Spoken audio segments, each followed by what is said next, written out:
কি challenge? Workout set challenge. একটা সেটে 3টা এক্সারসাইজ থাকবে, যে reach and squat. Second skipping, তারপর রানিং ম্যান। 3টে এক্সারসাইজ পর পর করতে হবে, ভুল করা চলবে না। স্টার্ট নাও।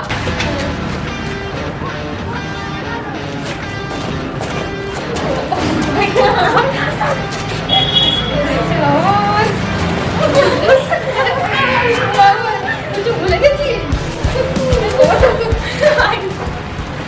আমি বলছি তারপর